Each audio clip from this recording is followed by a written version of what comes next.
मोदी जी का इस प्रकार का स्टेटमेंट बहुत दुर्भाग्यपूर्ण है।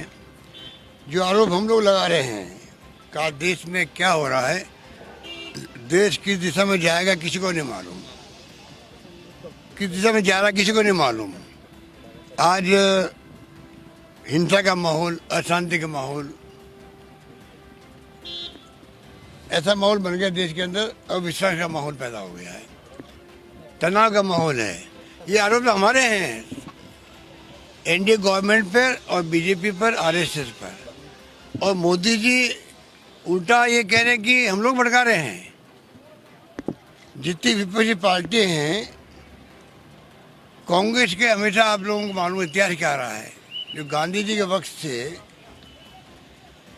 आज़ादी की जंग में जो भूमिका अदा करी, दुनिया को मालूम है। उनका संदेश ही अहिंसा से शुरू होता है, सत्य में शुरू होता है, और अहिंसा को लेकर तो आज तक हम लोग चलते हैं। 70 साल चले आ रहे हैं और इंदिरा गांधी जी जान चली गई, राजीव गांधी शहीद हो गए, सरदार बहन सिंह जी शहीद हो गए, सरदार बहन सिंह जी, पर आज खालिस्तान नहीं बनने दिया। एक तरफ तो ये स्थिति है कि हम त्याग बलिदान करना जानते हैं, आज़ादी के पहले भी, आज़ादी के बाद में भी। इसीलिए आज देश एक है, अखंड है, अनेकता में एकता वाला मुल्क है, भावनाओं के लिए चल रहे हैं। मजदूरों को भड़काने का हम लोग करेंगे। गलतियाँ आप लोगों ने करी है, जिसके कारण से नौबत ये आई कि अचानक लॉकडाउन हुआ, अचानक नोटबंदी हुई, लाइनें लगी बैंकों के सामने कितनी बड़ी बड़ी, उन लाइनों में कितने लोग मारे गए। किसी को अंदाज है, सर्वे करवाया भारत सरकार ने कि नोटबंदी के वक्त में भी कितने लोग मारे गए। नंबर एक, मजदूरों में चलना पड़ा पैदल, कितने लोग, कितने मजदूर रास्ते मर गए, कोई है उनके पास में आंकड़े? कितनी चिंताजनक बात है देश के लिए। आज देश में प्यार का, मोहब्बत का, भाईचारे का, शांति का, अहिंसा का माहौल होना चाहिए। चाहे आरएसएस बीजेपी क्यों नहीं हो, हम उनसे भी अपेक्षा करते हैं कि लड़ाई विचारधारा की लड़ाई है, हमारी कोई दुश्मनी, किसी निजी दुश्मनी नहीं है। ये भावना लेके हम लोग आज भी चलते हैं। उनके दिलो दिमाग में बात नहीं है, वो तो कांग्रेस दुश्मन मानते हैं, कांग्रेस नेस्ताबूद कर दो, ये उनकी भावना है। और फिर इस प्रकार की बात कहना मैं समझ अनफॉर्चुनेट बात। मोदी जी ने कहा है कि जिन्होंने इमरजेंसी देश पे लगाई थी, वो आज डेमोक्रेसी की बात कर रहे हैं, वो परिवारवाद की बात कर रहे हैं। आज तो अघोषित डेमोक्रेसी, आज अघोषित इमरजेंसी है। और क्या देश के अंदर आज अघोषित इमरजेंसी है। अडवाणी जी ने खुद ने हिंट दिया था, सरकार बनते ही दबाव पड़ा आरएसएस का उनके ऊपर, उनको चुप होना पड़ा। देश जानता है और वो इमरजेंसी लगी, एक फैसला हुआ, दुनिया को मालूम है। और उसके बाद में सरकार चली गई हमारी, उसको गिनाने क्या तुक है बताइए आप लोग। वो सब जानते हैं कि इमरजेंसी लगी थी, किन कारणों से लगी थी, क्यों लगी थी, क्या हुआ इमरजेंसी के अंदर, कहाँ कमियाँ रही, कहाँ खामियाँ रही, कहाँ उपलब्धि रही, ये तो रिसर्च का विषय हो सकता है। परंतु मोदी जी जैसे प्रधानमंत्री अगर ये बात कहें, इंडिया गेट पे कह दिया उन्होंने, डंके की चोट जो है हम एक्सपोज करेंगे कमियों को 70 साल की। आप कमियों को एक्सपोज करते फिरोगे या खुद का इतिहास बनाओगे? कमियों को एक्सपोज करते करते समय निकल जाएगा आपका। आप विकास की बात करो, समझ में बात आती है। आप कमियाँ गिनाएंगे हम लोग डंके की चोट, इसी में समय बर्बाद कर दो देश का। प्रधानमंत्री हो देश के।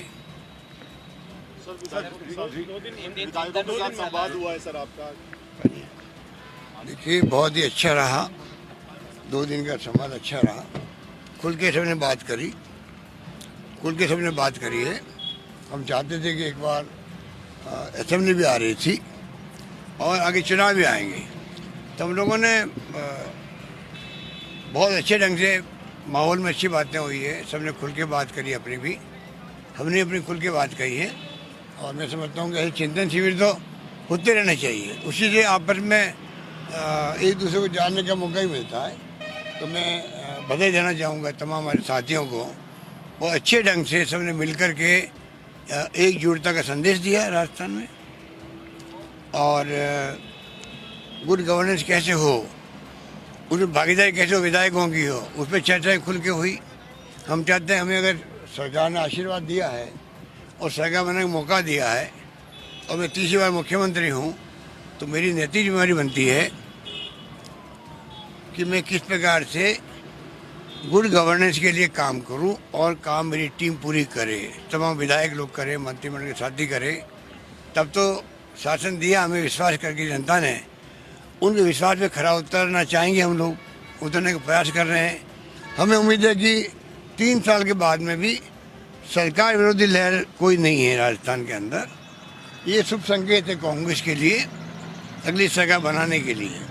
इसीलिए फ्रस्ट्रेशन की बात मैंने कल कही थी कि ये लोग फ्रस्ट्रेशन में आ गए हैं, निराश हो गए हैं कि 3 साल के बाद में भी सरकार विरोधी लहर क्यों नहीं पैदा हो पाई। इसलिए अब उलझुल बातें करते हैं, नॉन इश्यू को इश्यू बनाते हैं। हम चाहते हैं इश्यू को इश्यू बनाओ और उस पर फिर आप सामने आओ हमारे, हम उसका जवाब देंगे। और इश्यू को नॉन इश्यू बनाओ आप, और नॉन इश्यू को इश्यू बनाना चाहते हो तो ये आपकी, मैं समझता हूँ, कन्फ्यूजन है आप में कि इश्यू कौन से है और नॉन इश्यू कौन से हैं। आज बीजेपी धरना दे रही है सर, विधायक धरना दे रहे हैं। ये कह रहे हैं कि सीबीआई की मांग तो हमारी जारी रहेगी। वो जो चाहे, मैंने कहा ना आपको, उनके पास कहने कुछ नहीं है, इसलिए वो जनता को गुमराह करने का प्रयास करें।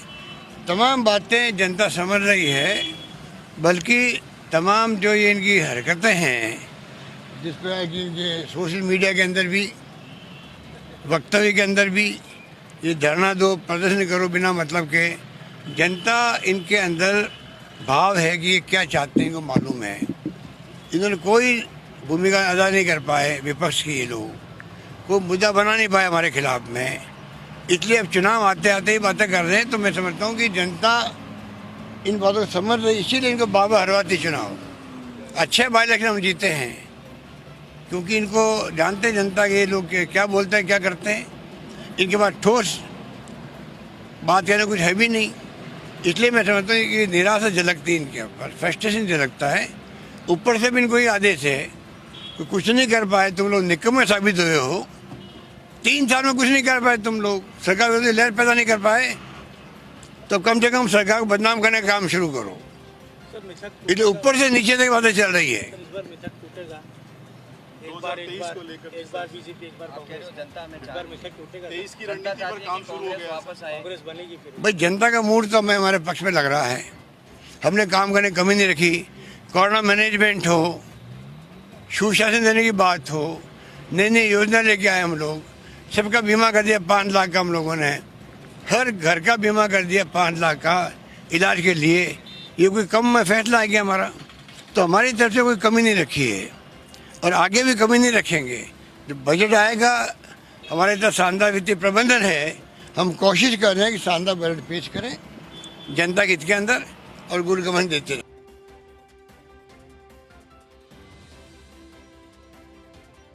पीड़ा को वही समझ सकता है जिससे कष्ट देखा है। मैं सोचता हूँ आपका मेरा धर्म बनता है, हम विधानसभा में लड़ेंगे, आप और हम सब सड़क पे भी लड़ेंगे। इसको उल्टा एक तरह से घुटनों के बल पे चला के छोड़ेंगे। ये रीढ़ से बड़ा कोई स्कैंडल नहीं हो सकता इस राजस्थान में, जो सबसे बड़ा स्कैंडल है। इन्होंने ये जो करोड़ों रुपया कमा करके अपनी पार्टी के कार्यकर्ताओं को नौकरी का चिट्ठी चिपका कर सरकारी नौकरी में चढ़ाने का षड्यंत्र किया तुमने। कांग्रेस के कितने लोगों को इसमें से पास करके तुम नौकरी लगा करके परमानेंट नौकरी लगाने का धंधा करा ना तुमने।